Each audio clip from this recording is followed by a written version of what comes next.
Me chamo Eugênia. Tenho 81 anos hoje. E lembro como se fosse ontem da primeira vez que percebi que meu nome era só um jeito de dizer que eu tinha feito alguma coisa errada. Foi numa tarde de outubro de 1948. O céu estava carregado, daqueles que ameaçam tempestade, mas só ficam na ameaça. Eu tinha acabado de completar 8 anos e estava sentada no degrau da entrada de casa, aquele de cimento áspero que arranhava as pernas da gente. Brincava com uma boneca de pano que a tia Rosa tinha feito para mim, a única boneca que já tive na vida. Foi quando ouvi aquele trovão de voz. Eugênia, que é que você tá fazendo aí parada? Tem roupa para estender. Era meu pai, homem alto, de mãos grossas como troncos de árvore e olhar que fazia até gato fugir. Ele nunca me chamava de filha, de pequenininha, de nada dessas coisas que ouvia os pais das minhas amigas dizerem. Era sempre Eugênia, assim, com a voz pesada caindo sobre meus ombros. Larguei a boneca e corri para o tanque nos fundos, com o coração batendo tão forte que parecia que ia saltar pela boca. Não queria levar bronca outra vez. Em casa, a gente aprendia a ser rápido, ou então o cinto falava mais alto que qualquer palavra. Nossa casa ficava na beira da cidade, lá em Minas, numa ruela que nem calçamento tinha. Era uma casa simples, de 5 cômodos espremidos que abrigavam uma família de 7 pessoas. Meu pai, minha mãe, eu, a mais velha, meus 3 irmãos, todos homens, e minha irmãzinha Maria do Carmo, que chegou por último quando eu já tinha quase 8 anos. Ah, como aqueles meninos tinham valor naquela casa. Quando o José fez 7 anos, ganhou um peão de presente. Quando o Antônio aprendeu a assobiar, meu pai fez questão de mostrar para todo mundo no armazém. Mas comigo era diferente. Minha mãe, coitada, mal tinha tempo de respirar. Acordava antes do sol nascer e só parava quando todos já estavam dormindo. Tinha as mãos sempre ásperas, rachadas de tanto esfregar roupa e lidar com água e sabão. O rosto dela, que nas fotos de moça era bonito e risonho, foi ficando marcado, como uma fruta que amadurece rápido demais. E os olhos? Os olhos foram perdendo aquele brilho, sabe? Viraram olhos cansados, que pareciam olhar sempre para longe, como quem procura um descanso que nunca chega. Eugênia, ajude sua mãe com os meninos. Eugênia, vá buscar água. Eugênia, o feijão tá queimando. Era sempre assim. Meu nome na boca dos adultos só servia para me lembrar de alguma obrigação ou apontar um erro. Nunca ouvi um Eugênia, que bonito esse desenho, ou Eugênia, como você tá crescida. Nada. Era como se eu fosse apenas 2 mãos a mais para o trabalho. Na escola não era muito diferente. A professora Dona Celeste tinha seus preferidos e eu nunca estava entre eles.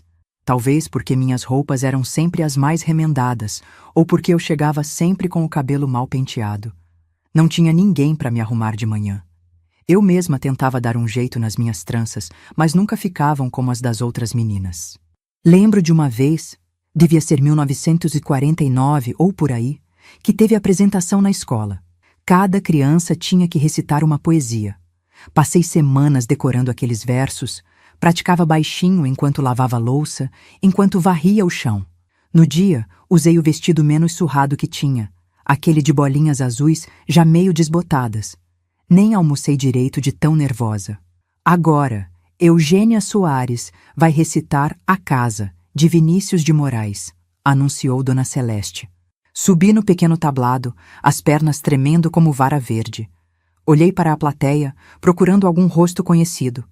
As mães das outras crianças estavam todas lá, algumas até com câmeras fotográficas. Da minha família, nem sinal. Engoli seco e comecei. Era uma casa muito engraçada, não tinha teto, não tinha nada. Recitei tudo direitinho, sem gaguejar uma vez sequer. No final, houve aplausos, mas eram aplausos educados, daqueles que se dá por obrigação. Voltei para o meu lugar, sentindo um vazio que nem sabia explicar. Quando cheguei em casa, contei animada. Mãe, recitei uma poesia hoje, a professora disse que fui bem. Ela estava debruçada sobre o tanque, as costas curvadas, os braços mergulhados na água ensaboada. Nem levantou a cabeça para me olhar. Que bom, menina. Agora me ajude com essa roupa que o sol já está baixando. Naquele momento, senti algo se apagar dentro de mim. como uma velhinha de aniversário que se assopra e vira só fumaça. Ali entendi. Para existir nessa casa, eu precisava ser útil, não ser especial. Os anos foram passando assim. Enquanto as outras meninas da minha idade começavam a se arrumar para festinhas, a sonhar com namorados, eu ia me afundando cada vez mais no trabalho doméstico. Com 12 anos, já cozinhava para a família inteira. Com 14, lavava, passava, arrumava e ainda cuidava dos irmãos mais novos. O pior era quando tinha visita em casa. Meu pai se transformava. Sorria, contava causos, batia palmas nas costas dos compadres. Os meninos eram chamados para se apresentar, para mostrar como estavam crescidos, fortes. E eu era apenas a moça, aquela que servia o café, que trazia o bolo, que depois lavava as xícaras. Alguns nem sabiam meu nome, mesmo depois de anos visitando nossa casa. Uma vez, tinha uns 15 anos, ouvi o compadre Tonico perguntar: "E essa menina aí, como se chama mesmo? Já tá moça, hein? Logo vai ter pretendente batendo na porta." Aí disse, meu pai olhou para mim como se estivesse me notando pela primeira vez. "Essa é a Eugênia, minha ajudante." "Nem filha", ele disse. "Ajudante." Naquela noite, chorei baixinho na cama estreita que dividia com minha irmãzinha caçula, a Maria do Carmo. A única que chegou depois de mim, depois que mamãe já tinha os 4 meninos que meu pai tanto queria. A pequena dormia pesado. Não percebeu meu corpo tremendo com os soluços abafados pelo travesseiro.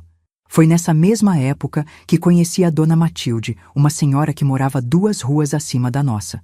Ela vendia doces na porta da igreja e sempre me dava um pedacinho de cocada quando eu passava. "Para adoçar a vida, minha filha", dizia ela, com um sorriso que mostrava a falta de alguns dentes. Dona Matilde foi a primeira pessoa que realmente me viu. Não a Eugênia que lavava, passava e cozinhava, mas a Eugênia que tinha sonhos, que gostava de histórias, que sabia fazer um desenho bonito quando tinha um lápis e papel à mão. "Menina, você tem mão boa para desenho", ela me disse um dia, depois que eu rabisquei um passarinho num papel de embrulho. Devia praticar mais. Aquelas palavras ficaram girando na minha cabeça por dias. Alguém tinha notado algo bom em mim, algo que não era apenas a minha utilidade. Era um sentimento tão estranho que eu mal sabia o que fazer com ele. Comecei a me esgueirar para a casa dela sempre que podia. Inventava desculpas. Levar um pouco de feijão que sobrou, perguntar se ela precisava de alguma coisa da venda. Dona Matilde parecia entender minha fome. Não fome de comida, que essa em casa, graças a Deus e ao trabalho duro do meu pai, nunca faltou.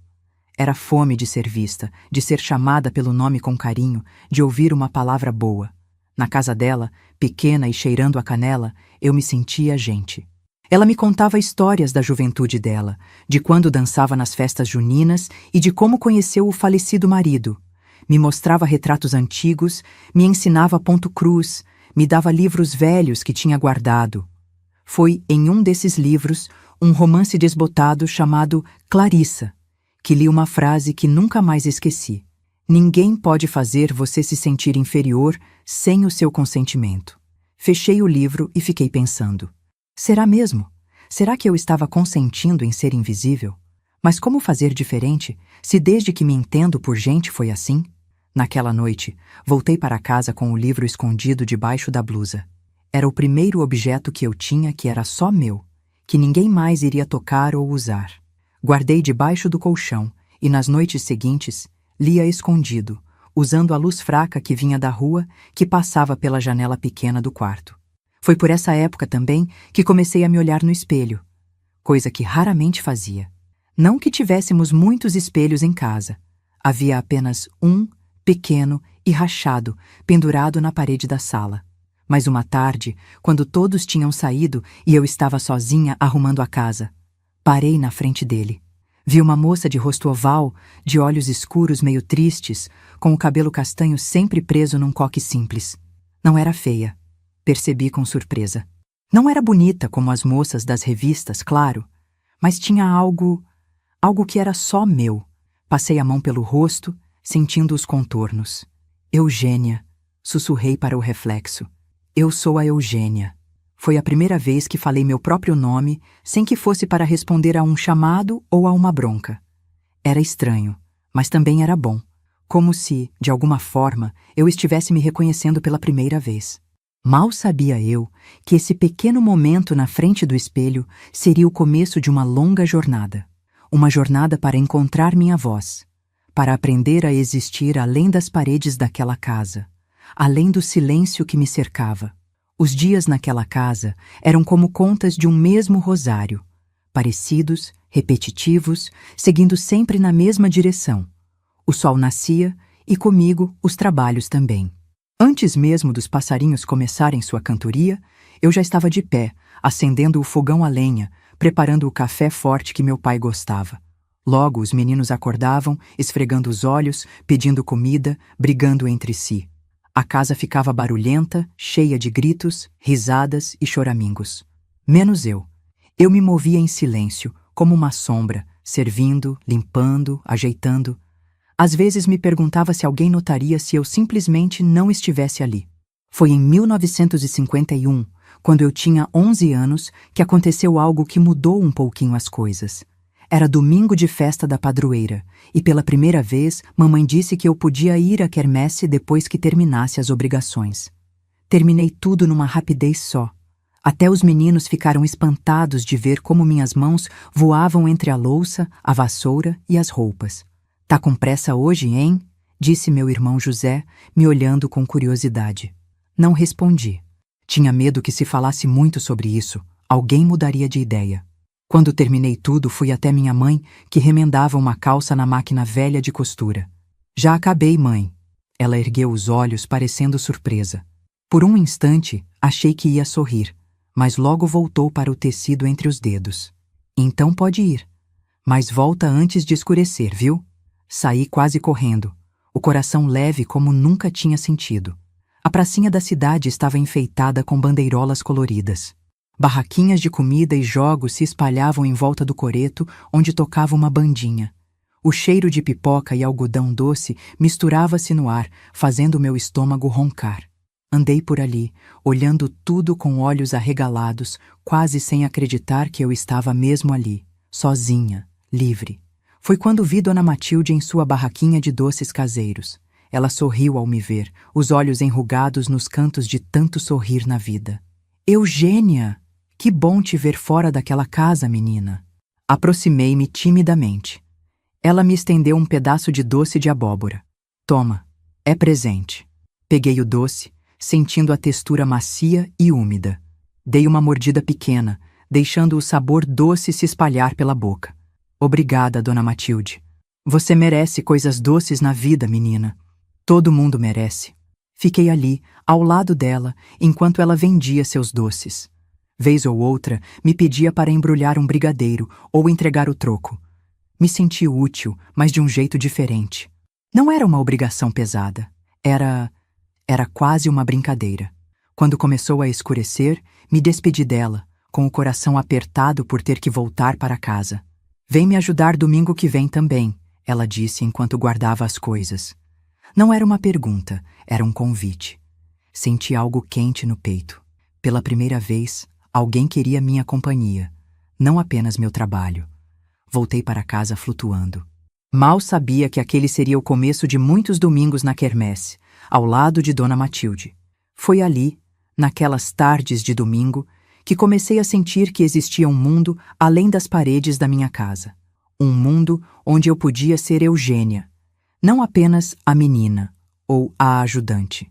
O tempo foi passando. Eu crescia, mas continuava invisível em casa. Meu corpo mudava, virando de menina para moça, mas ninguém parecia notar. Quando completei 15 anos, nem lembraram da data. Passei o dia como qualquer outro, lavando, passando, cozinhando. À noite, Dona Matilde apareceu em casa com um pequeno embrulho. "Vim trazer isso para Eugênia", disse ela à minha mãe, que a olhou meio desconfiada. Era um lenço de pescoço, vermelho vivo, com pequenas flores bordadas à mão. Nunca tinha ganhado algo tão bonito. "Feliz aniversário, menina", ela sussurrou quando me abraçou. Aquele abraço. Aquele abraço. Foi como se alguém tivesse aberto uma janela numa sala fechada há anos. Senti o ar entrar, fresco, novo. Senti as lágrimas quererem vir, mas as segurei.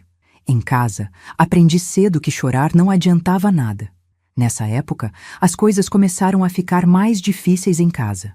Meu pai andava nervoso, preocupado com dinheiro.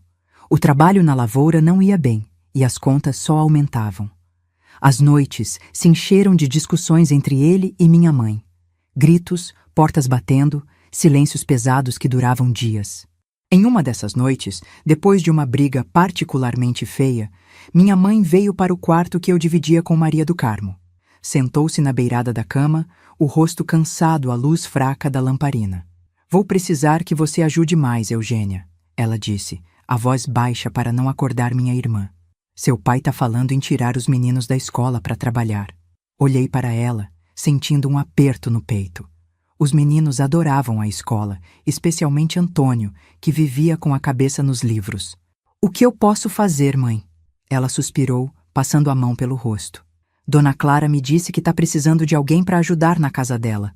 Cozinhar, lavar, essas coisas. Falei que você podia ir." Senti como se tivessem jogado um balde de água fria em mim. Trabalhar na casa dos outros? Deixar minha família? "Mas, mãe, é só por um tempo, filha", ela disse.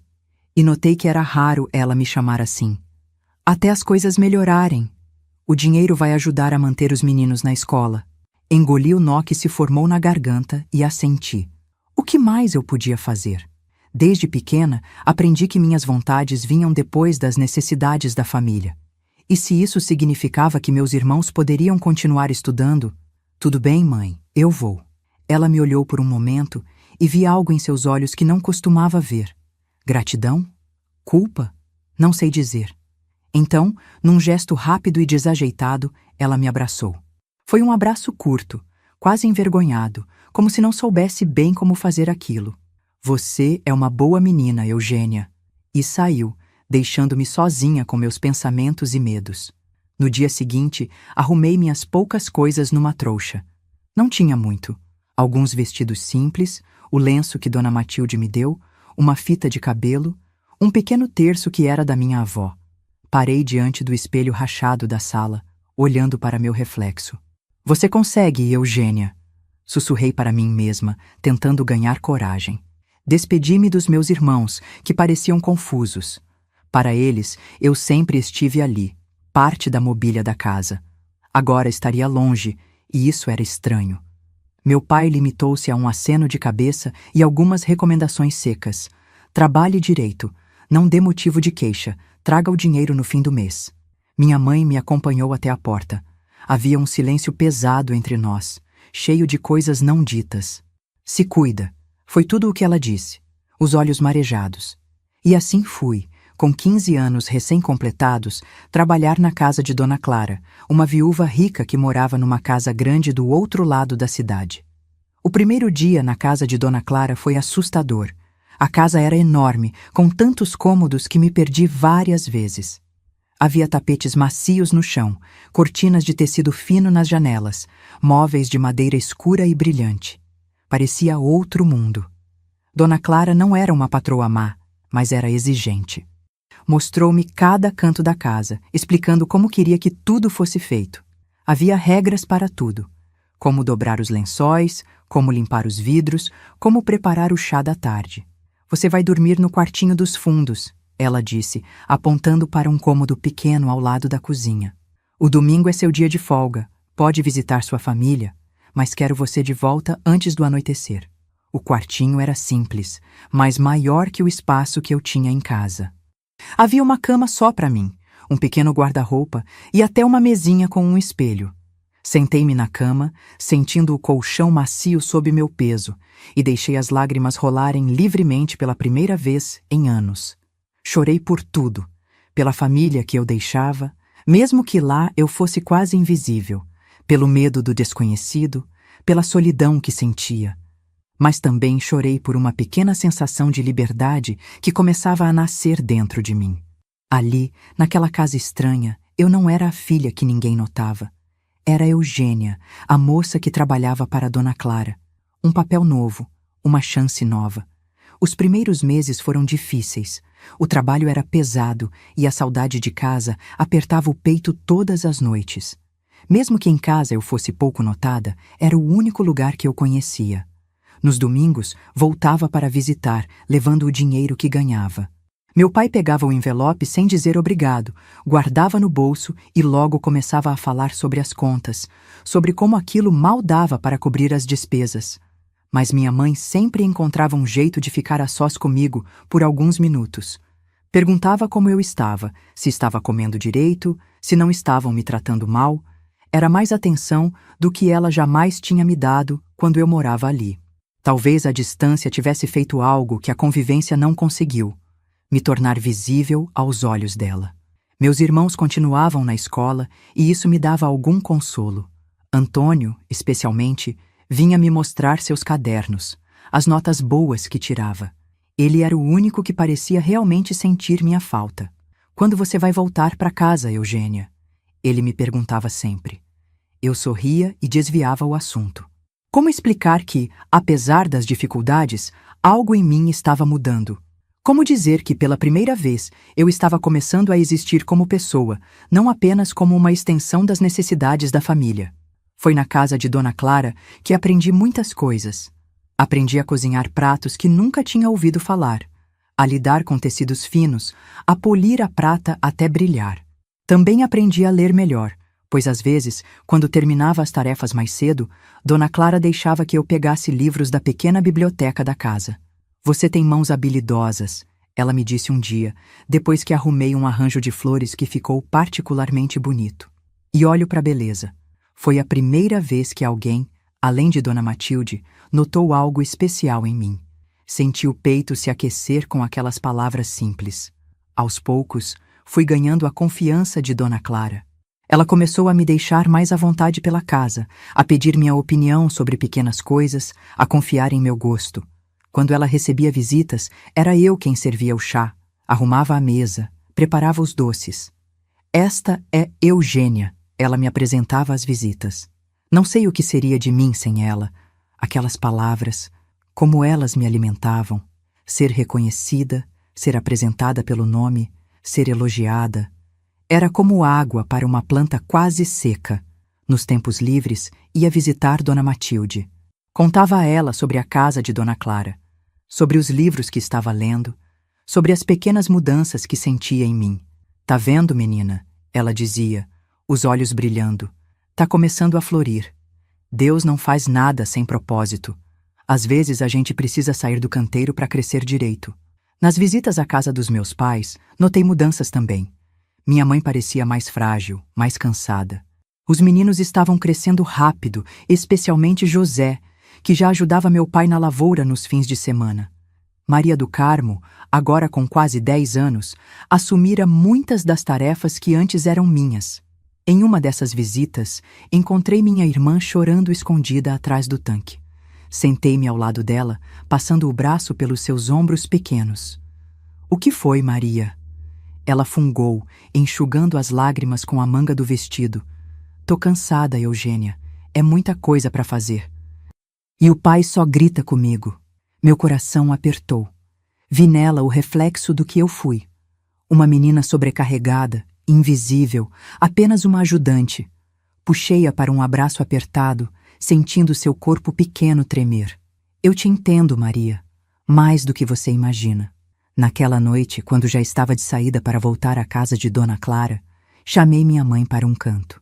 "Mãe, a Maria está muito cansada. Ela é só uma criança." Minha mãe suspirou, passando a mão pelo cabelo grisalho. "E o que você quer que eu faça, Eugênia? Também ando cansada. Tudo ficou mais difícil desde que você saiu." Senti uma pontada de culpa, mas também uma faísca de indignação. Os meninos podiam ajudar mais. O Antônio e o Joaquim já tão grandinhos. Ela me olhou como se eu tivesse dito algo absurdo. "Menino não foi feito para serviço de casa." "E menina foi feita para quê, mãe?" As palavras saíram antes que eu pudesse pensar. Houve um silêncio entre nós. Vi algo passar pelos olhos dela. Surpresa, confusão, talvez um lampejo de compreensão. Mas logo ela desviou o olhar. "Vai, que já tá ficando tarde. Dona Clara não gosta que você chegue depois do escurecer." Saí da casa com um peso no coração. Por Maria, por minha mãe, por todas nós. mas também com uma certeza crescendo dentro de mim. Eu não queria aquela vida. Não queria ser apenas uma sombra, uma ajudante, uma pessoa sem voz. Queria ser vista, ouvida, valorizada. Queria ser Eugênia, com tudo o que esse nome pudesse significar. E assim, aos 16 anos, comecei a sonhar com um futuro diferente. Um futuro que eu mesma desenharia, com as cores que eu escolhesse. Foi trabalhando na casa de Dona Clara que conheci o Vicente. Ele era sobrinho dela, um rapaz da capital que vinha visitá-la vez ou outra. Alto, de ombros largos e um jeito quieto de falar, como se pesasse cada palavra antes de soltá-la no ar. Na primeira vez que o vi, estava eu limpando a sala quando ele chegou, trazendo uma mala pequena e um livro debaixo do braço. Fiquei sem jeito, o pano de pó ainda na mão, o cabelo meio desarrumado escapando do coque. Ele me olhou com curiosidade. Você deve ser a Eugênia. Tia Clara fala muito de você. Fala? De mim? A ideia de que alguém falava de mim quando eu não estava presente era tão estranha que quase não acreditei. Sou sim, senhor, respondi, baixando os olhos como tinha aprendido a fazer diante de gente importante. Por favor, nada de senhor. Me chame de Vicente. Ergui os olhos, surpresa com a gentileza na voz dele. Nos dias que se seguiram, notei que Vicente não era como os outros homens que eu conhecia. Não dava ordens, não erguia a voz, não esperava ser servido como se fosse rei. Pelo contrário, muitas vezes o encontrava na cozinha, preparando seu próprio café ou lavando a xícara que usara. Minha mãe me ensinou cedo que cada um cuida do que suja.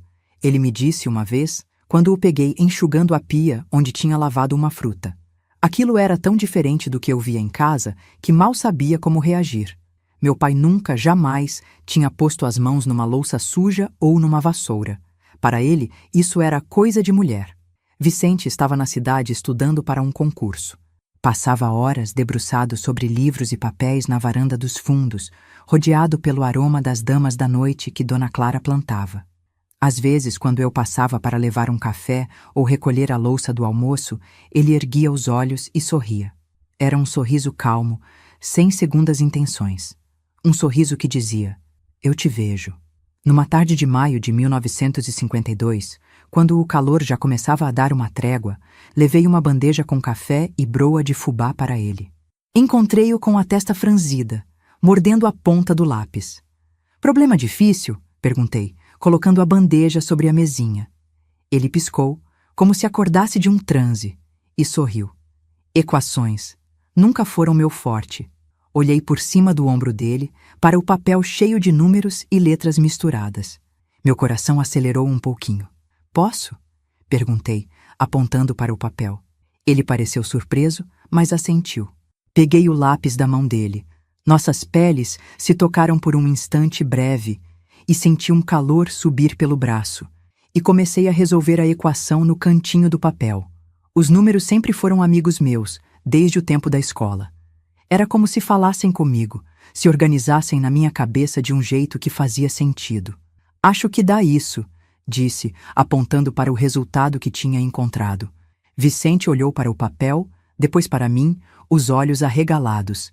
Está certo, como você fez isso tão rápido? Dei de ombros, de repente envergonhada. Em casa, ninguém nunca tinha se importado com o fato de eu ser boa com números. Na verdade, quando tirava notas boas na escola, meu pai costumava dizer que isso não adiantava nada para uma menina, que o que importava era saber cozinhar e limpar. Sempre gostei de matemática, respondi baixinho. Na escola era minha matéria preferida. Você estudou até que ano? Até o 4º ano. Depois tive que parar para ajudar em casa. Vicente balançou a cabeça, algo como tristeza ou indignação passando pelo seu rosto. É uma pena. Você tem talento. Podia ter ido longe. Aquelas palavras ficaram ecoando na minha cabeça por dias. Você tem talento. Podia ter ido longe. Ninguém nunca tinha falado assim comigo, como se eu tivesse potencial para algo além do fogão e da vassoura. Nas semanas seguintes, sempre que podia, eu passava mais tempo perto de Vicente. Não era difícil arrumar desculpas. Um café para servir, uma roupa limpa para entregar, um livro caído para recolher. E ele sempre tinha um sorriso para mim, sempre uma palavra gentil. Uma tarde, Encontrei-o na varanda lendo um livro de poesias. Gosta de poesia, Eugênia? Ele perguntou, erguendo os olhos do livro. Não sei, nunca li muita.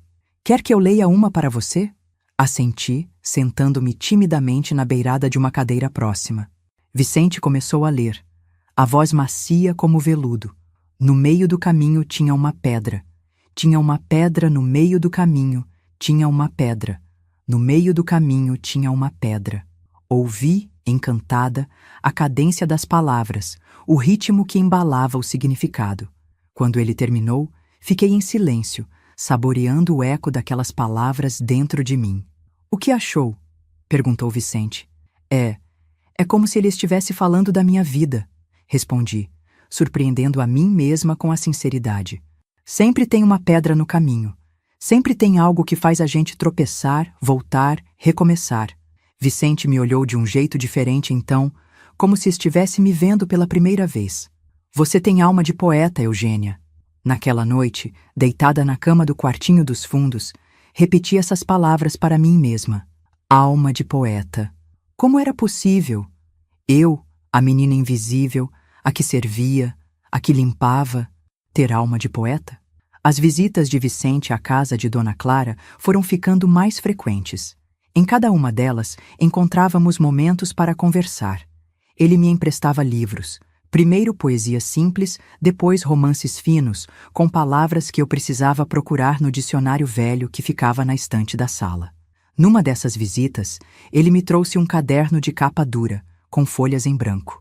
Para você escrever seus pensamentos, disse ele. Suas próprias poesias, talvez. Olhei para o caderno como se fosse um tesouro. Ninguém nunca tinha me dado algo assim. Algo que dizia, suas palavras importam. Foi nesse caderno que comecei a escrever, primeiro timidamente, depois com mais confiança. Escrevia sobre o céu que via da janela, sobre as margaridas no jardim de Dona Clara, sobre a saudade que sentia dos meus irmãos. Escrevia sobre o silêncio da casa de meus pais e o barulho do meu coração quando Vicente estava por perto. Quando completei 17 anos, Vicente me convidou para dar uma volta pela praça da cidade no meu dia de folga. Fiquei tão nervosa que quase disse não. O que as pessoas iriam pensar? Eu, uma empregada doméstica, andando ao lado de um homem estudado como ele? Mas o desejo de estar com ele foi mais forte que o medo. Vesti o único vestido bom que tinha, aquele que guardava para a missa de domingo, e prendi o cabelo com mais cuidado que o normal. Foi uma tarde mágica. Andamos pela praça, conversando sobre livros, sobre a vida na capital, sobre os sonhos que ele tinha. Vicente queria ser professor. Dizia que não havia nada mais bonito que ver os olhos de alguém se abrirem para o conhecimento. E você, Eugênia? Qual é o seu sonho? A pergunta me pegou de surpresa. Sonho? Eu mal tinha permissão para existir, quanto mais para sonhar. Não sei, nunca pensei nisso. Pense agora, ele insistiu gentilmente. Se pudesse fazer qualquer coisa, o que seria? Fechei os olhos por um momento, deixando a pergunta ecoar dentro de mim. O que eu queria? O que eu, Eugênia, desejava para minha vida? Queria aprender mais, respondi finalmente. Terminar os estudos, ler todos os livros que pudesse e talvez ensinar outras meninas como eu que elas também podem aprender, que elas também importam. Vicente pegou minha mão, apertando-a de leve. É um sonho lindo, Eugênia. E perfeitamente possível. Olhei para nossas mãos unidas, sentindo um misto de alegria e medo. Como poderia ser possível? Eu era apenas uma empregada, filha de lavradores, sem dinheiro, sem oportunidades. Como se lesse meus pensamentos, Vicente continuou. Existe uma escola noturna na capital. Conheço o diretor. Tenho certeza que ele aceitaria você como aluna. Poderia trabalhar durante o dia e estudar à noite. Na capital? Mas como eu iria viver lá? Minha tia tem uma amiga que precisa de alguém de confiança para ajudar na casa. Falei de você para ela. Disse que você é inteligente, dedicada, honesta. Fiquei sem palavras. Vicente tinha pensado em tudo isso? Por mim? Por quê? Por que você está fazendo isso por mim? Perguntei, a voz trêmula. Ele sorriu, aquele sorriso que iluminava até os cantos mais escuros da minha alma. Porque acredito em você, Eugênia. Acredito que você merece mais do que a vida lhe deu até agora. E porque... Ele fez uma pausa, como se buscasse coragem. Porque me importo com você. Mais do que deveria, talvez. Naquele momento, senti algo se quebrar e renascer dentro de mim. Uma casca dura que protegia meu coração, feita de anos de indiferença e invisibilidade, rachava para dar lugar a um sentimento novo, quente, vibrante. Quando voltei para a casa de Dona Clara naquele dia, era como se caminhasse nas nuvens. A possibilidade de uma vida diferente, de um futuro que eu mesma escolheria, parecia de repente ao meu alcance. Mas a realidade não demorou a me puxar de volta para o chão. Como contar à minha família? Como dizer ao meu pai que eu queria ir embora, estudar, ser mais do que ele sempre achou que eu poderia ser? No domingo seguinte, fui para casa com o coração pesado. Encontrei minha mãe na cozinha, como sempre, preparando o almoço. Parecia mais cansada, mais envelhecida. Mãe, comecei, sentando-me à mesa da cozinha. Preciso contar uma coisa. Ela me olhou, enxugando as mãos no avental. O que foi? Tá doente? Não, mãe, é que surgiu uma oportunidade para mim, na capital. Expliquei sobre o trabalho na casa da amiga de Dona Clara, sobre a escola noturna, sobre a chance de terminar meus estudos. Enquanto falava, vi o rosto dela passar da surpresa à descrença. E quem vai mandar dinheiro pra gente, Eugênia? Já não basta ter saído daqui, agora quer ir para mais longe ainda? Eu continuaria mandando dinheiro, mãe, só que seria da capital. E quem garante que esse emprego é decente? Que essa tal escola existe mesmo? O Vicente... Ah, ela interrompeu, os olhos de repente duros. Então é isso? Tá indo atrás de homem? Não, mãe, não é nada disso. Eugênia... A voz dela baixou para um sussurro urgente. Homem promete mundos e fundos quando quer alguma coisa de uma moça. Depois que consegue, some. Já vi isso acontecer com moças melhores que você. Suas palavras me atingiram como um tapa. Moças melhores que você. Até minha própria mãe achava que eu valia pouco. Não é isso, mãe. Vicente só quer me ajudar. Ele acredita que eu posso ser mais... Mais o quê? Mais do que sua mãe? Mais do que as mulheres da sua família foram por gerações? Quem você pensa que é, Eugênia? Nesse momento, meu pai entrou na cozinha, o senho franzido. Que gritaria é essa? Minha mãe se virou para ele, os olhos brilhando de raiva ou medo, não sei dizer. Sua filha quer ir embora para a capital, atrás de um homem. Não é isso, pai. Tentei explicar, mas ele já erguia a mão, me silenciando. Então é assim que você agradece tudo o que fizemos por você? Criamos, demos comida, teto, e agora quer ir embora, virar uma qualquer na cidade grande? Eu só quero estudar, pai. Terminar os estudos, ser alguém. Ser alguém? Ele repetiu, a voz subindo. E o que você é agora? Nada? Ninguém? É isso que você acha da sua família, da sua criação? Senti as lágrimas queimarem nos olhos, mas não deixei que caíssem. Não ali, não diante dele. Não é isso que eu quis dizer. Pois fique sabendo que você não vai a lugar nenhum. Já foi demais deixar você ir trabalhar na casa daquela viúva. Capital, nem pensar. E não quero mais ouvir falar desse tal de Vicente. Homem nenhum vai fazer minha filha de boba. Ele saiu da cozinha, batendo a porta com força. Fiquei ali, paralisada. O sonho que mal tinha começado a nascer, já morrendo dentro de mim. Minha mãe se aproximou. O rosto agora mais suave. Filha, entenda. Seu pai só quer te proteger. O mundo lá fora é duro para uma moça sozinha. Não estaria sozinha, mãe. Teria trabalho, estudo. Eugênia, ela suspirou. Às vezes, a gente precisa aceitar o lugar que Deus nos deu. Eu também tive sonhos quando era moça. Também quis outras coisas. Mas a vida ensina a gente a se contentar com o que é possível. Olhei para ela, vendo de repente não apenas minha mãe, mas uma mulher que também teve desejos, esperanças, que também quis mais do que lavar, cozinhar, obedecer. Uma mulher que, como eu, tinha aprendido a se fazer pequena, invisível, a não esperar demais da vida. Eu não quero me contentar, mãe, disse baixinho. Não quero passar a vida sendo apenas o que os outros esperam que eu seja. Ela me olhou por um longo momento. algo como admiração ou inveja brilhando nos olhos cansados. Você sempre foi diferente, Eugênia. Desde pequena, tinha um fogo dentro de você que eu nunca entendi bem. Talvez você realmente possa ter mais do que eu tive. Aquelas palavras acenderam uma pequena chama de esperança. Seria possível que minha própria mãe, depois de tudo, pudesse me apoiar? Me ajuda, mãe. Ajuda a convencer o pai. Ela balançou a cabeça, voltando à realidade. Você conhece seu pai. Quando põe uma coisa na cabeça, não tem quem tire. Melhor deixar essa ideia de lado, filha, pelo menos por enquanto. Voltei para a casa de Dona Clara naquela noite com o coração pesado.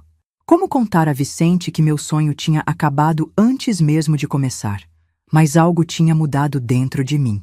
Aquela menina que aceitava tudo calada, que se escondia nas sombras, estava dando lugar a uma mulher que começava a sentir o próprio valor. Uma mulher que tinha ouvido pela primeira vez que seu nome podia significar mais que apenas um chamado para o trabalho. Eugênia. Sussurrei para mim mesma enquanto caminhava pelas ruas escuras. Eugênia quer mais. E naquela noite, tomei uma decisão que mudaria para sempre o rumo da minha vida. Quando voltei à casa de Dona Clara naquela noite, a lua estava cheia, derramando sua luz prateada sobre o caminho. Uma lua como aquela, minha avó dizia, era sinal de mudança, de decisões importantes. Eu olhava para ela enquanto caminhava, como se pedisse conselho. Que faço, meu Deus? Murmurava para o céu estrelado. Vicente estava na varanda quando cheguei, como se tivesse adivinhado que eu precisava dele naquele momento. Bastou um olhar para ele entender que algo não tinha corrido bem. Venha, vamos conversar, disse, indicando o banco de madeira no jardim. Sentamos lado a lado, em silêncio por alguns instantes. O perfume das damas da noite enchia o ar, misturando-se com o cheiro de terra molhada. Tinha chovido mais cedo. Eles não deixaram, não é? Perguntou Vicente finalmente. Balancei a cabeça, sentindo a garganta apertar. Meu pai disse que não, que é loucura, que homem nenhum vai fazer a filha dele de boba. Vicente suspirou, olhando para as próprias mãos. Ele pensa que estou tentando, que minhas intenções não são... Eu sei que não é isso, interrompi. Sei que você só quer me ajudar, mas meu pai, ele não consegue imaginar que alguém faria algo por mim sem querer nada em troca. Ficamos novamente em silêncio. O vento balançava as folhas das árvores, fazendo-as sussurrar como se compartilhassem segredos. E agora? Perguntei, mais para mim mesma que para ele. Vicente virou-se para mim, seus olhos refletindo a luz da lua. Eugênia, você tem 17 anos. Logo será maior de idade, pode tomar suas próprias decisões. Mas minha família, eles precisam do dinheiro que mando. Você continuaria mandando. Da capital, como disse. Suspirei, pensando na cara de decepção da minha mãe, na raiva do meu pai, no olhar perdido da Maria do Carmo. Tenho medo, Vicente. Medo de ir e não dar certo. Medo de ficar e me arrepender pelo resto da vida. Ele pegou minha mão, segurando-a com delicadeza entre as suas. O medo faz parte. Mas pense, Eugênia, daqui a 20, 30 anos, olhando para trás, do que você terá mais medo? De ter tentado e talvez falhado? Ou de nunca ter tentado? Suas palavras caíram sobre mim como gotas de chuva em terra seca. Absorvi cada uma delas, sentindo-as penetrar fundo, alimentando uma semente que já estava plantada em meu coração. Tem outra coisa, disse Vicente, a voz suave na noite silenciosa. Algo que preciso lhe dizer. Olhei para ele, o coração acelerando. Não estou fazendo isso só para ajudar. Não é só porque acredito no seu potencial, embora acredite muito, é porque... Ele respirou fundo, como quem toma coragem. Porque me apaixonei por você, Eugênia. O mundo parou por um instante. As palavras dele ficaram suspensas no ar, como se o próprio tempo tivesse segurado a respiração. Me apaixonei por você. Ninguém jamais tinha dito algo assim para mim. Por mim? Perguntei, a voz quase sumida. Ele sorriu. Aquele sorriso que fazia meu coração pular uma batida. Por você. Pela sua inteligência, pela sua força, pela sua bondade. Por esse olhar que parece carregar toda a beleza do mundo, mesmo que você não saiba.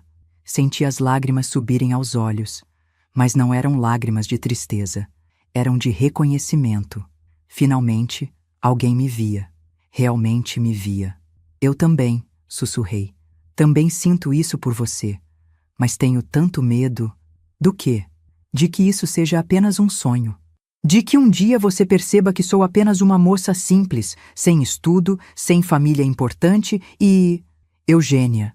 Ele interrompeu gentilmente. Não existem apenas quando se fala de pessoas. Cada um de nós é um universo inteiro. E o seu é um dos mais bonitos que já conheci. Naquela noite, sob a luz da lua cheia, Vicente me beijou pela primeira vez. Foi um beijo doce, respeitoso, cheio de promessas silenciosas. Um beijo que selava não apenas nossos sentimentos, mas também uma decisão. Quando nos separamos, eu já sabia o que precisava fazer. Vou para a capital, disse, a voz firme. Vou estudar. Vou ser mais do que acharam que eu poderia ser. Vicente sorriu, um misto de alegria e orgulho nos olhos. Sabia que você escolheria o caminho mais difícil. É isso que admiro em você. Essa coragem que nem você mesma sabe que tem. Os dias seguintes foram de preparativos secretos. Vicente tratou de confirmar o emprego na casa da amiga de Dona Clara, uma senhora viúva chamada Dona Elisa. Garantiu minha vaga na escola noturna. Até mesmo Dona Clara ajudou, sem fazer muitas perguntas, preparando uma pequena trouxa com roupas que não usava mais, algumas peças finas que seriam úteis na capital. Vou sentir sua falta, menina, disse ela, quando me entregou o embrulho. Mas sei que você merece essa chance. Dona Matilde foi a mais difícil de contar. Seus olhos encheram-se de lágrimas, mas não era tristeza que vi neles. Era uma espécie de alegria misturada com preocupação. O mundo é grande lá fora, minha filha, disse ela, segurando minhas mãos nas suas, enrugadas pelo tempo. Mas seu coração é maior. Só não esqueça de onde veio. Não esqueça da gente que ficou. Nunca esqueceria, Dona Matilde. A senhora foi a primeira pessoa que realmente me viu. Ela sorriu entre as lágrimas, apertando minhas mãos. Vá com Deus, Eugênia. E que Ele abençoe cada passo seu. A parte mais difícil foi decidir como me despedir da minha família. Sabia que meu pai não aceitaria, que tentaria me impedir. Pensei em simplesmente partir, deixando uma carta. Mas algo dentro de mim dizia que isso não era justo, que eu precisava olhar nos olhos deles pelo menos uma vez, como a mulher que estava começando a me tornar. No domingo, visitei minha casa pela última vez. Levei um dinheiro extra que tinha guardado, algumas pequenas lembranças para meus irmãos. Maria do Carmo correu para me abraçar quando cheguei, como sempre fazia. Minha mãe estava na cozinha, meu pai na sala pequena, ouvindo rádio. O almoço foi como sempre. Quieto, com poucas palavras além de passe o sal, ou mais um pouco de feijão. Depois, quando meus irmãos saíram para brincar no quintal, chamei meus pais para conversar. Amanhã vou para uma capital, disse, a voz tremendo só um pouquinho. Já tenho emprego garantido na casa de uma senhora de respeito. Vou estudar à noite. E vou continuar mandando dinheiro todo mês. Não se preocupem. Meu pai ficou vermelho de raiva, as veias do pescoço saltando como sempre acontecia quando se enfurecia. Eu não autorizei isso, disse entre dentes. E enquanto você for minha filha, sempre serei sua filha. Interrompi, surpreendendo a mim mesma com a firmeza na voz. Mas agora preciso ser mais que isso. Preciso ser Eugênia. Que conversa é essa? Ele vociferou levantando-se. Tá achando que é melhor que todo mundo? Que é grande coisa? Não, pai, respondi, mantendo a calma. Só acho que sou gente, que mereço uma chance de escolher meu caminho. Ele andava de um lado para o outro como uma fera enjaulada. É aquele sujeito, não é? Meteu essas ideias na sua cabeça. Vicente me ajudou, sim. Me mostrou possibilidades que eu nem sabia que existiam. Mas a decisão é minha. Minha mãe, que até então estava em silêncio, se aproximou do meu pai, colocando a mão em seu braço. Augusto, disse baixinho, deixa a menina ir. Ele olhou para ela, incrédulo. O quê? Você também? Ela já decidiu, continuou minha mãe, a voz mais firme do que eu jamais tinha ouvido. Se não deixarmos, ela vai do mesmo jeito. Pelo menos assim, vai com nossa bênção. Meu pai olhou para ela, depois para mim. O rosto uma mistura de confusão e algo que parecia quase mágoa.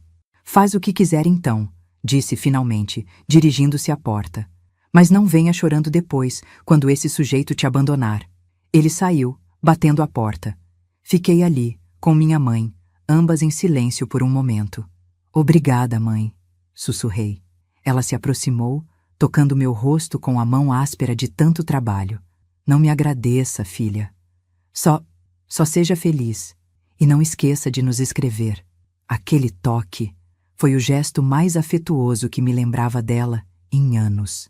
Senti as lágrimas virem, mas não as segurei dessa vez. Vou escrever. E vou mandar dinheiro.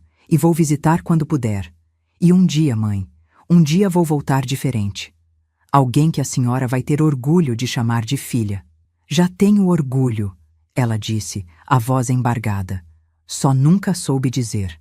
Na manhã seguinte, peguei o trem para a capital. Vicente me acompanhou até a estação, junto com Dona Matilde e Dona Clara. Minha mãe também apareceu para minha surpresa, trazendo Maria do Carmo pela mão. De meu pai, nenhum sinal. Quando o trem começou a se mover, olhei pela janela para aquelas pessoas que tinham sido diferentes tipos de família para mim. Pessoas que, cada uma a seu modo, me ajudaram a encontrar minha voz. Eugênia! Chamou minha mãe, correndo ao lado do trem por alguns metros. Eugênia! Ouvi meu nome sendo chamado não com raiva ou para me dar uma ordem, mas com amor, com saudade antecipada, com um adeus que carregava um até logo. E enquanto o trem ganhava velocidade, deixando para trás a pequena estação da minha cidadezinha, senti que estava finalmente indo ao encontro de mim mesma. Os primeiros dias na capital foram como um sonho confuso. Tudo era grande demais, barulhento demais, rápido demais. As ruas largas, os prédios altos, os bondes passando carregados de gente. O céu parecia mais distante, espremido entre os edifícios. E eu, uma menina do interior, me sentia pequena como uma formiga naquele formigueiro humano. Dona Elisa, a amiga de Dona Clara, era uma senhora elegante de uns 60 anos. Viúva de um juiz, morava sozinha num apartamento bonito, não tão grande quanto a casa de Dona Clara, mas fino, com móveis lustrosos e cortinas rendadas. Me recebeu com gentileza medida, nem fria nem calorosa. Vicente falou muito bem de você, disse ela, me mostrando o quartinho onde eu dormiria. Era um cômodo pequeno, mas limpo e arejado, com uma janela que dava para um pátio interno. Tinha uma cama de solteiro com colchão macio, um armário simples e até uma mesinha com um espelho. Luxo comparado com o que eu estava acostumada. Espero corresponder à confiança, senhora. Tenho certeza que sim. Agora descanse. Amanhã conversaremos sobre suas obrigações. As tarefas na casa de Dona Elisa não eram tão diferentes das que eu já estava acostumada. Limpar, lavar, passar, cozinhar. Mas havia regras mais rígidas, horários mais precisos. Dona Elisa gostava de tudo impecável, cada objeto em seu lugar exato. O almoço às 12 em ponto, o chá às 5. Nada de atrasos, nada de descuidos. Nos primeiros dias, me senti exausta. Não pelo trabalho em si, que era até mais leve que o da roça, mas pelo esforço de me adaptar a esse mundo novo, de não cometer erros, de não decepcionar. À noite, quando finalmente me recolhia ao meu quartinho, às vezes chorava baixinho, sentindo a saudade apertar o peito. Saudade da minha família, apesar de tudo. De Dona Matilde com seu sorriso sem dentes, até do cheiro de terra molhada depois da chuva. Mas havia também a escola. Ah, a escola! A primeira noite em que pisei naquela sala de aula, senti um frio na barriga que quase me fez voltar. E se eu não conseguisse acompanhar? E se os outros alunos rissem de mim, a caipira ignorante? Para minha surpresa, encontrei pessoas como eu. Trabalhadores, empregadas domésticas, operários, gente simples que, como eu, sonhava com algo mais. A professora, Dona Cecília, uma mulher de meia-idade com olhos vivos e inteligentes, nos tratava com respeito e paciência. Não importa de onde vocês vêm ou quanto tempo ficaram longe dos estudos, disse ela no primeiro dia. O que importa é onde querem chegar. Comecei pelos livros mais básicos, revisando o que já tinha aprendido lá atrás, na escola do interior. Aos poucos, fui avançando. As letras, que antes pareciam distantes, tornaram-se amigas. Os números que eu sempre gostei revelavam segredos cada vez mais interessantes. Voltava para casa com a cabeça fervilhando de ideias novas, palavras novas, possibilidades novas. Às vezes, tão animada com o que estava aprendendo, esquecia até da saudade. E havia as cartas. Toda semana, sem falta, escrevia para minha mãe. Contava sobre a capital, sobre a escola, sobre as pequenas alegrias e dificuldades do dia a dia. Mandava sempre um dinheiro, não muito, mas o que podia poupar para ajudar em casa. Minha mãe raramente respondia. Escrever não era fácil para ela, que mal tinha frequentado a escola. Mas de vez em quando chegava uma carta curta, com notícias da família. Antônio estava se saindo bem nos estudos. José já trabalhava na lavoura com o pai. Maria do Carmo tinha crescido 1 palmo e perguntava por mim. Sobre meu pai, poucas palavras. Seu pai vai bem, graças a Deus. Era tudo o que dizia. Eu entendia o que não estava escrito. Ele ainda não tinha me perdoado. Vicente visitava a capital com frequência. Vinha a trabalho, dizia, mas eu sabia que era principalmente para me ver. Nesses dias, meu coração batia mais forte. Saíamos para caminhar pela praça, conversar sobre livros, sobre o futuro. Às vezes, quando Dona Elisa permitia, íamos ao cinema. Sentados no escuro, de mãos dadas, assistíamos a histórias de amor e aventura que pareciam tão distantes e tão próximas da nossa própria história. Foi numa dessas tardes, quando caminhávamos pelo parque da cidade, que Vicente me perguntou: Eugênia, você se casaria comigo? Parei de andar, o coração disparado. Tinha sonhado com esse momento, mas agora que ele chegava, senti um misto de alegria e medo. Vicente, você tem certeza? Ele sorriu, pegando minhas mãos entre as suas. Nunca tive tanta certeza de algo em minha vida. Quero passar meus dias ao seu lado. Quero ver você crescer, aprender, se tornar tudo o que pode ser. Quero ter filhos com você, ensiná-los a ver o mundo com os seus olhos. Filhos. A palavra ecoou em mim como um sino. Filhos a quem eu poderia chamar pelo nome com carinho, não com raiva. Filhos que saberiam desde o primeiro dia que eram amados, vistos, valorizados. Sim, respondi, as lágrimas já escorrendo pelo rosto. Sim, quero me casar com você. Ele me abraçou, me erguendo do chão num rodopiar que fez as pessoas ao redor sorrirem. Naquele momento, senti que tudo era possível, que o futuro se abria diante de mim como uma estrada larga, iluminada pelo sol. Mas a vida tem seus próprios planos, diferentes dos nossos. Na semana seguinte, recebi uma carta de minha mãe, apressada e cheia de borrones, como se escrita com mãos trêmulas. Meu pai estava doente, muito doente. Uma febre forte que não passava, uma tosse que rasgava o peito. O médico falava em tuberculose. Era para eu voltar, dizia ela. Voltar enquanto ainda havia tempo. Li e reli aquela carta, sentindo o chão desaparecer sob meus pés. Meu pai, aquele homem forte como um carvalho, que nunca adoecia, nunca fraquejava, agora estava à beira da morte e queria me ver. Mostrei a carta à Dona Elisa, que compreendeu imediatamente. Vá, menina, a família vem primeiro. Seu lugar estará esperando quando voltar. Peguei o trem naquela mesma tarde, o coração dividido entre a preocupação e um estranho ressentimento. Por que agora? Por que quando tudo estava começando a dar certo? A viagem de volta pareceu interminável. O trem avançava lentamente pelos trilhos, como se relutasse tanto quanto eu em retornar. Olhando pela janela, via a paisagem mudar. Os prédios altos dando lugar a casas mais baixas, depois às fazendas, aos campos abertos. O céu ficando maior, mais próximo. Quando finalmente cheguei à minha cidadezinha, era como se estivesse entrando num sonho antigo. As ruas de terra, as casinhas simples, o sino da igreja ao longe. Tudo parecia menor, mais apertado do que eu lembrava. Ou talvez fosse eu que tivesse crescido. Minha mãe me esperava na estação, o rosto mais envelhecido do que nas minhas lembranças, os olhos fundos de quem não dormia há dias. Como ele está? Perguntei, abraçando-a rapidamente. Mal, filha, não sai mais da cama, quase não come. Caminhamos em silêncio até a casa. Na porta, Maria do Carmo me esperava, mais alta do que eu me lembrava, os olhos idênticos aos meus brilhando de contentamento ao me ver. Eugênia! Gritou, correndo para me abraçar. Você voltou! Abracei minha irmã com força, sentindo o cheiro de casa que emanava dela.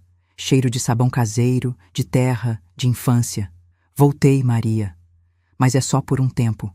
O quarto dos meus pais estava na penumbra, as cortinas fechadas para proteger os olhos sensíveis do doente. No ar, um cheiro forte de remédios misturado ao odor característico da doença. Suor, febre, sofrimento. Meu pai estava deitado na cama que ele e minha mãe dividiam há décadas. Parecia ter envelhecido 20 anos desde a última vez que o vi. O rosto, antes corado e forte, agora era uma máscara pálida, com as maçãs salientes e os olhos fundos. A respiração vinha em arquejos difíceis, como se cada fôlego fosse uma batalha. Pai! Chamei baixinho, aproximando-me da cama. Ele abriu os olhos lentamente, como se o simples gesto exigisse um esforço enorme. Fitou-me por um momento, os olhos turvos pela febre parecendo ter dificuldade em me reconhecer. Eugênia? Disse finalmente, a voz tão fraca que mal se ouvia. É você, filha? Filha. Não menina, não você. Filha. Senti algo se quebrar dentro de mim. Sim, pai, sou eu. Vim assim que soube. Ele estendeu a mão, ossuda e frágil, e segurei-a entre as minhas.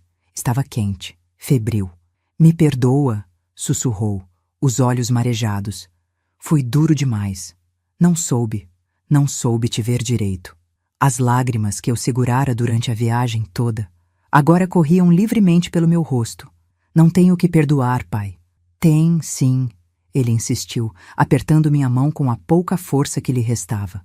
Nunca disse que tinha orgulho, que você era boa, especial. Soluços subiam pela minha garganta, difíceis de conter. Tudo bem, pai. Tudo bem agora. Não. Ele balançou a cabeça levemente. Não tá tudo bem. Desperdicei tempo. Não vi você crescer.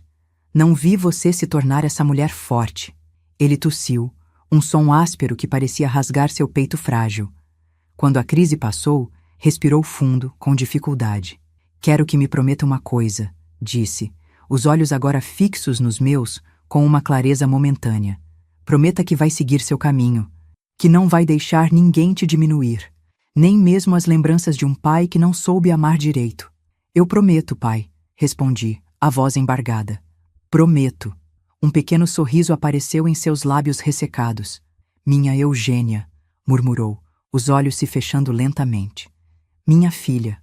Fiquei ali, segurando sua mão, vendo-o adormecer.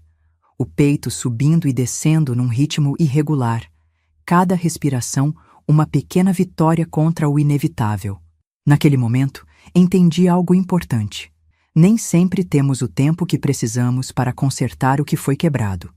Às vezes, tudo o que temos são alguns momentos frágeis, algumas palavras apressadas antes que seja tarde demais. Mas aquelas palavras, aquele minha filha, dito com amor, valiam uma vida inteira de silêncio. Meu pai partiu numa madrugada de abril, quando os primeiros raios de sol mal começavam a dourar as montanhas. Foi sem alarde, quieto como nunca foi em vida. Um suspiro mais longo, um estremecimento suave. E então, o silêncio. Estava eu ao lado dele, segurando sua mão, como fizera nas últimas 3 noites. Descanse em paz, pai. Sussurrei, fechando seus olhos com a ponta dos dedos, como tinha visto minha avó fazer com meu avô tantos anos atrás. O enterro foi simples, como ele gostaria. A cidade inteira apareceu. Não éramos ricos nem importantes, mas numa cidade pequena, a morte é um acontecimento que une a todos. Minha mãe, firme em seu luto silencioso, recebeu os pêsames de cabeça erguida, os olhos secos. As lágrimas dela, eu sabia, viriam depois, na solidão da noite. Vicente chegou da capital no dia seguinte, trazendo não apenas seu apoio, mas também notícias importantes.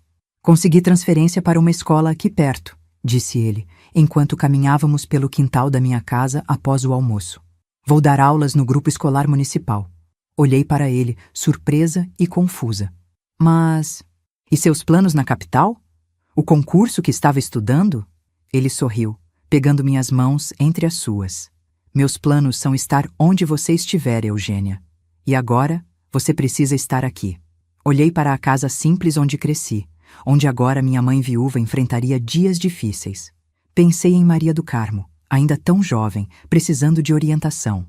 Nos meus irmãos, que teriam que lidar com mais responsabilidades agora que o pai não estava mais. Não posso deixá-los agora, disse, a voz embargada. Não depois de tudo. Eu sei, respondeu Vicente. Nunca pediria isso a você. Mas e meus estudos, meus sonhos? Vamos encontrar um jeito, ele garantiu. Tem uma escola noturna na cidade vizinha. Não é como a da capital, mas é um começo. Posso te levar e buscar todos os dias. Senti uma onda de gratidão tão grande que quase me faltou o ar. Este homem maravilhoso, estava disposto a mudar todos os seus planos por mim, por minha família. Te amo tanto, murmurei, recostando a cabeça em seu ombro. E eu a você, minha Eugênia. Mais do que palavras podem dizer. Nas semanas que se seguiram, uma nova rotina se estabeleceu. Durante o dia, ajudava minha mãe com a casa e com as costuras que ela tinha começado a fazer para fora, para complementar a pequena pensão que receberia. À noite, 3 vezes por semana, Vicente me levava de charrete até a cidade vizinha, onde eu continuava meus estudos. Não era fácil. O cansaço muitas vezes pesava sobre meus ombros como uma capa de chumbo, mas cada página virada, cada novo conhecimento adquirido, era como uma pequena vitória, uma confirmação da promessa que fizera ao meu pai. Em casa, as coisas também mudavam. Minha mãe, antes tão resignada e silenciosa, agora se via forçada a tomar as rédeas. Era ela quem decidia o que plantar, quanto vender, como administrar o pouco dinheiro que tínhamos. E para minha surpresa, ela demonstrava uma força e uma sabedoria que nunca tivera chance de mostrar antes. Você me inspirou, filha, disse ela uma noite enquanto costurava a luz do lampião. Ver você lutar pelo que queria me fez pensar que talvez eu também pudesse ser mais do que só a mulher do Augusto. Aquelas palavras aqueceram meu coração de um jeito que poucas coisas conseguiram. O casamento com Vicente aconteceu 6 meses depois do falecimento do meu pai. Foi uma cerimônia simples na igrejinha da cidade, com poucos convidados. Dona Matilde, já bem velhinha, mas ainda sorridente, veio apoiada numa bengala. Dona Clara fez questão de vir da capital, trazendo como presente um jogo de toalhas de mesa bordadas. Até Dona Elisa apareceu, para minha surpresa, com um envelope contendo uma quantia generosa para ajudar a começar a vida. Minha mãe, vestida em tom claro, parecia mais jovem naquele dia, como se um peso tivesse sido tirado de seus ombros. Maria do Carmo, minha única dama de honra, irradiava alegria no seu vestido cor-de-rosa, segurando um pequeno buquê de margaridas. Meu vestido de noiva não era luxuoso, mas tinha sido feito com carinho pelas mãos habilidosas da minha mãe. Simples, de um branco suave, com um corte que valorizava minha silhueta. Quando me olhei no espelho antes de sair de casa, vi não apenas uma noiva, mas uma mulher que tinha encontrado seu valor. Vicente esperava-me no altar, elegante no seu terno escuro, os olhos brilhando ao me ver entrar. Caminhei pelo corredor central sozinha. Não tinha pai para me entregar, mas não me senti sozinha. Senti como se cada passo me aproximasse não apenas do homem que amava, mas também do futuro que tinha escolhido para mim. Nossa casa ficava na cidade, perto da escola onde Vicente dava aulas. Era pequena, mas arejada e clara, com uma varanda onde coloquei vasos de flores e uma cadeira de balanço. Aos fundos, um quintal amplo onde logo começamos uma horta. Era o nosso cantinho de paz, o lugar onde construiríamos nossa história. Continuei meus estudos com determinação renovada. Terminei o que hoje chamariam de ensino fundamental, depois o médio. Vicente me incentivava sempre, me ajudando com as matérias mais difíceis, comemorando cada conquista como se fosse sua também. Quando completei o curso normal e me tornei professora, como ele, a primeira coisa que fiz foi correr até o cemitério e contar ao meu pai.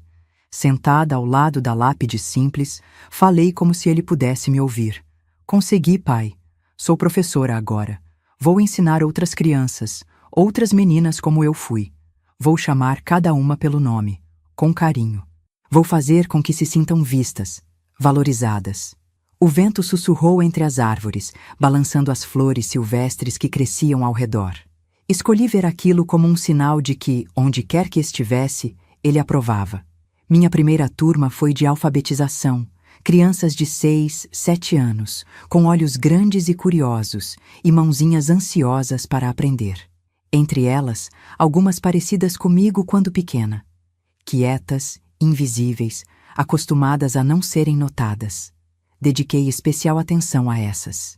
Chamava-as pelo nome muitas vezes durante o dia, elogiava seus trabalhos, incentivava-as a falar, a se expressar. Quando uma delas, a pequena Rosa, me mostrou um desenho cheio de cores e disse: "Fiz para a senhora, professora", senti que tinha fechado um círculo. Que de alguma forma estava curando a menina que fui através daquela criança. A vida seguiu seu curso, com suas alegrias e desafios. Vicente e eu fomos abençoados com 3 filhos. Pedro, o mais velho, nascido no nosso 2º ano de casamento. Clara, que chegou 3 anos depois. E finalmente Augusto, nosso caçula, batizado em homenagem ao meu pai. Criei meus filhos de um jeito diferente do que fui criada.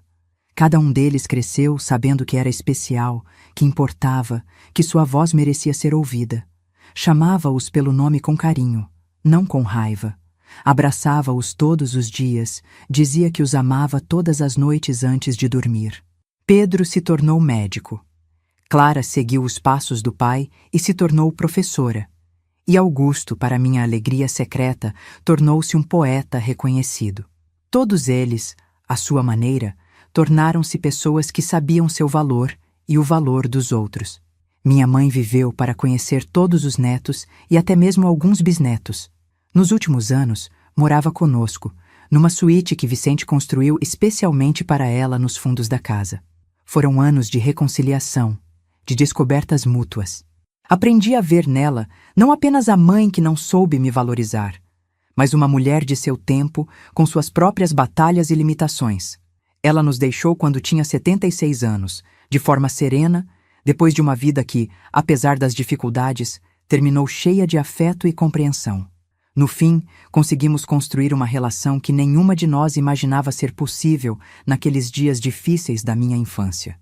Maria do Carmo, minha irmã, seguiu meus passos e também se tornou professora. Meus irmãos homens trilharam seus próprios caminhos. José ficou com a terra do pai, Antônio virou professor e Joaquim abriu um comércio na capital. Sempre mantivemos contato, mesmo distantes. Dona Matilde, minha primeira amiga verdadeira, partiu enquanto dormia, alguns anos após meu casamento. Deixou-me sua receita de cocada e a lição mais importante que aprendi. Cada pessoa que vem ao mundo traz uma luz. Nossa tarefa é não deixar que essa luz se apague. Hoje, aos 81 anos, olho para trás e vejo uma vida plena. Não foi sempre fácil, não foi sempre feliz. Houve dias de dúvida, de cansaço, de saudade.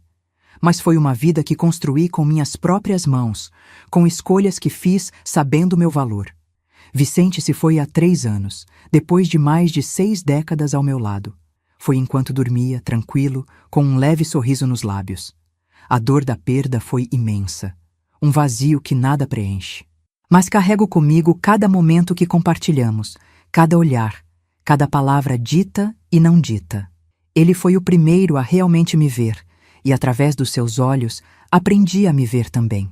Moro ainda na mesma casa, agora rodeada pelas memórias que construímos juntos. Meus filhos insistem para que vá morar com eles, preocupados com uma senhora de idade vivendo sozinha. Mas gosto da minha independência, da liberdade de seguir meu próprio ritmo. Além disso, não estou realmente sozinha. Tenho meus livros, meus escritos, minhas plantas. Tenho as visitas frequentes dos filhos, netos e até bisnetos. Tenho as alunas de antigamente, hoje mulheres adultas, que ainda vêm me visitar, trazendo flores e histórias de suas vidas. E todas as manhãs, quando acordo e olho para o espelho, ainda digo meu nome com carinho e respeito. Bom dia, Eugênia.